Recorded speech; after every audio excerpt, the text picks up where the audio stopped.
Kids and cadets, welcome back to Tommy Time. Thanks for coming out.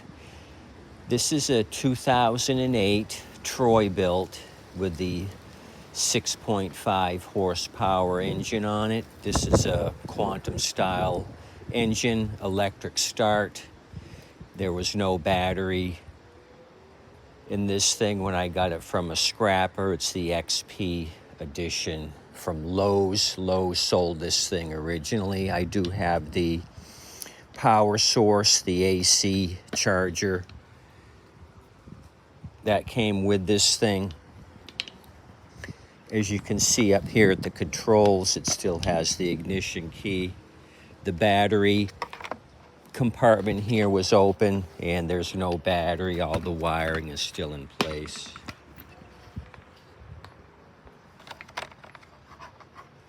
The battery would go in this area, and then this flap shuts and two screws hold this in place. Normally I remove all this electrical crap when I'm not going to sell it as an electric start unit. I just may put all this back together and leave it in place and let Harvey and Helen deal with it when I sell it.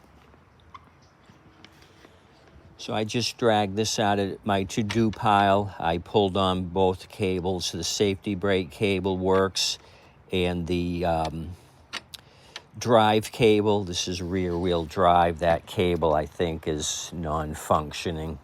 I didn't seem to get any action out of that.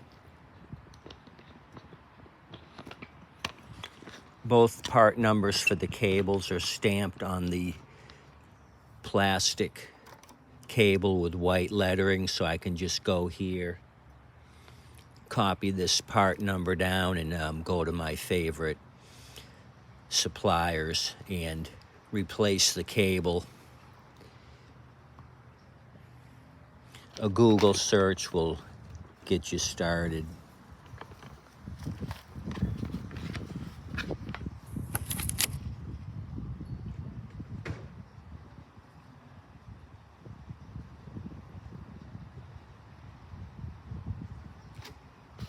Just in case you wanted to know. So let's move back here and I'll show you the main issue with this thing.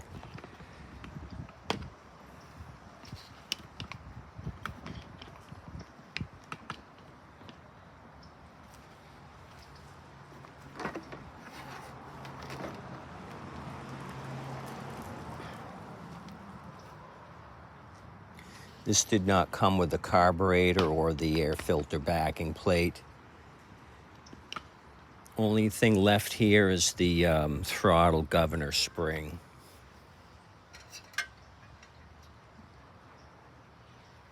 The tank looks decent. I don't see any cracks in that. That's usually a problem with these quantum wraparound tanks. They dry out. They've been known to fail. So we're going to replace the air filter since there is none. You can buy these backing plates. They come with a new primer bulb and a new gasket and some hardware.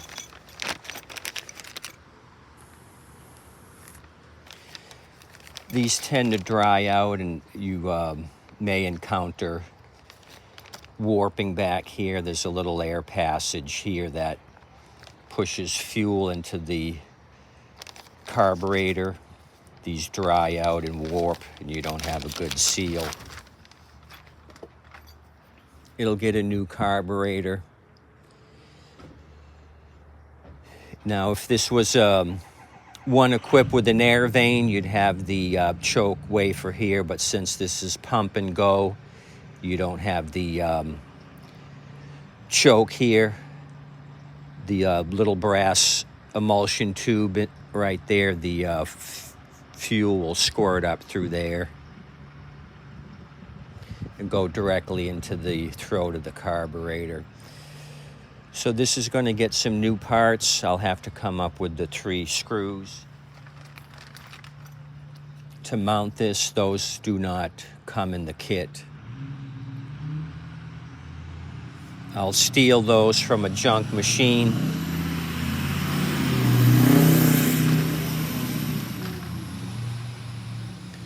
So maybe Harvey and Helen tried to fix it themselves, got overwhelmed and pushed this thing to the street. They threw all the extra parts in the trash, because this is how I got this machine.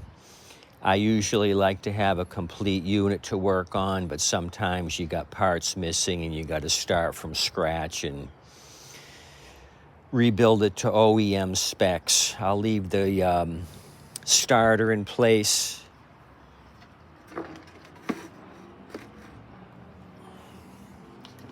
Like I said, I'll let the new owners mess with it if they want to make it into an electric start unit. Everything will be in place. They'll just have to put a new battery in it.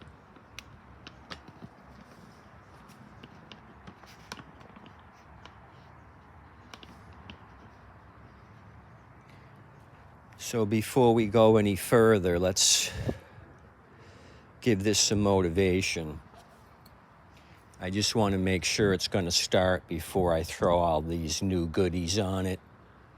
We'll do so by spraying some highly flammable, dangerous, and poisonous carb cleaner into the throat here, the intake tube. It's going to be direct injection.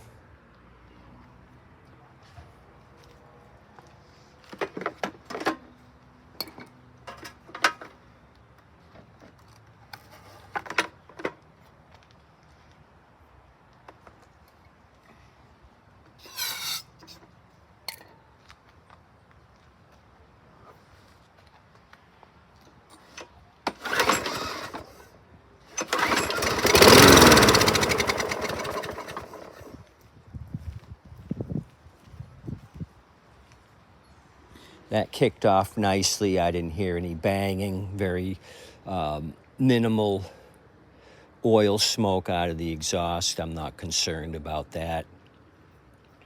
These things get shipped to me on the scrapper trailers, upside down, sideways. Any way they can throw these things on their trailers, they end up having oil leak into the cylinders. Most of the time, I don't worry about a little bit of oil burn here. That'll clean up when this thing runs for a few minutes. Plastics are nice here in the front. Usually the stuff gets faded out from the sun. This one probably was stored in a garage somewhere out of the sun, direct sunshine.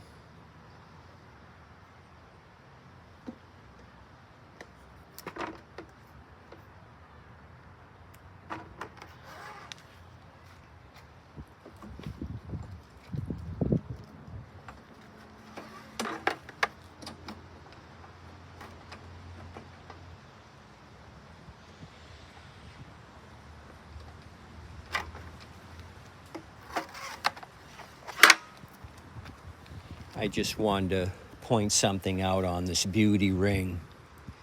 Do not use E85 or fuel containing more than 10% ethanol.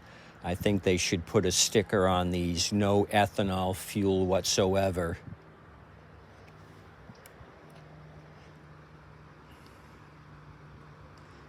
Because as you know, most of my repairs are from fuel, bad fuel, the ethanol fuel, which is 10% or less, and that still causes havoc. I'm sure having E85, which is 15% ethanol, that would really be a bad day.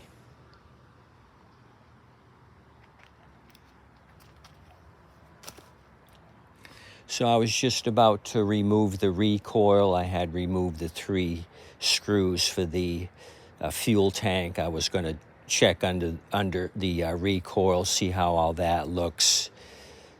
Remove any scaly rust from the flywheel, inspect the coil, and then put this back together. What I'll probably do is spray paint it. This rusty recoil really shows up when I go to sell it. People see this and think it's a hunk of junk, so I take some gloss black, clean this up, and spray this down, make it look new again. So we got a little project going on here today.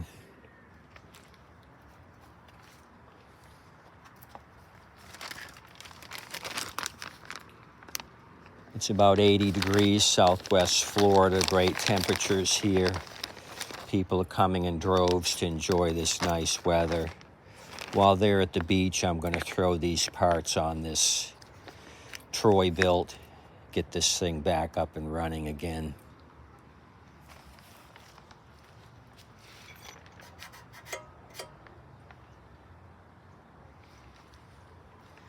It's the 124T05 on the Briggs number, 124T05. I'll put that in the description below in case you guys got to order parts for this similar machine.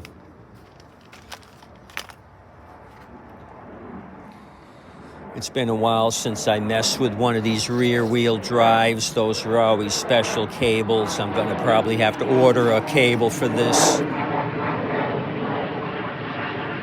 Okay, we just had Delta leaving the house. He's probably on the way to Cleveland, Ohio. So like I said earlier, I'll get the part number off the cable there. It's imprinted in white lettering.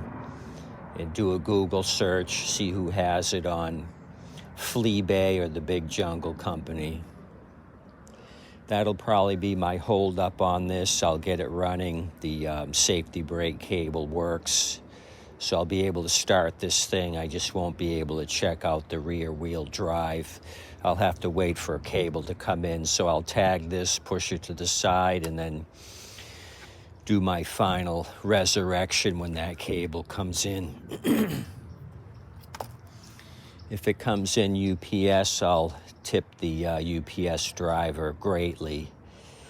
As always, don't forget your waitress and wait staff. Tip them generously as well. They're doing a fine job.